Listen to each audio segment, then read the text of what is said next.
So today's devotional kind of hit pretty close to home. I was talking about how Jonah was, Jonah and the whale and the 3 days and all that. But the reason why he didn't want to go to Nineveh, and it was because he hated them.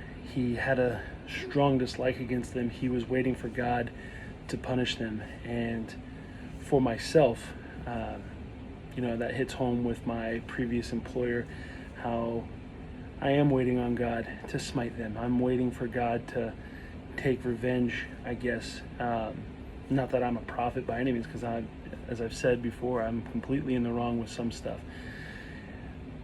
But maybe I need to change the way I'm thinking about that. Maybe my prayer doesn't need to be for their downfall, but maybe for their forgiveness, maybe for their eyes to be open on certain stuff. And then obviously throughout this fasting, as God is turning the soil, how I need to be thinking and praying for stuff in the way I should be. It's not easy. This is very humbling devotion today, and something that I need to do better and think better. My worldly view on it is like, let's go crush them, let's stomp them underneath our feet, where God has called us to forgive and God has called us to move on. So as I get in here in day 13 of the Daniel fast, that's a huge piece. That's a huge piece of the puzzle where, maybe that's where I find my own personal joy. I find my own personal healing is in that area. And so, just ways that God is dealing with me and making me a better person, better Christian. So I had to restart my 75 hard. So today is day 2 of that. I got drilled in the eye at practice, and I wasn't able to focus on reading. I definitely wasn't able to push weight because, if I'm being honest, I was probably fighting a concussion, but don't tell my wife. I tried to hide that. But it was a little hard to read, so I missed a few days on there, and I missed a day on working out.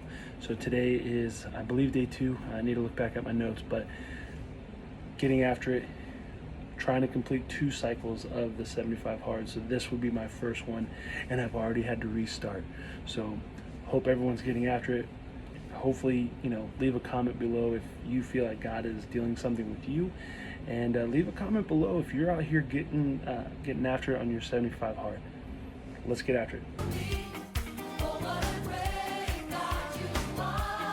When the king of Nineveh heard what Jonah was saying, he stepped down from his throne and took off his royal robes.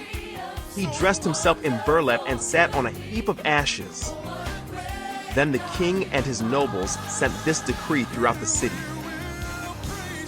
no one, not even the animals from your herds and flocks, may eat or drink anything at all. People and animals alike must wear garments of mourning, and everyone must pray earnestly to God. They must turn from their evil ways and stop all their violence. Who can tell? Perhaps even yet God will change his mind and hold back his fierce anger from destroying us.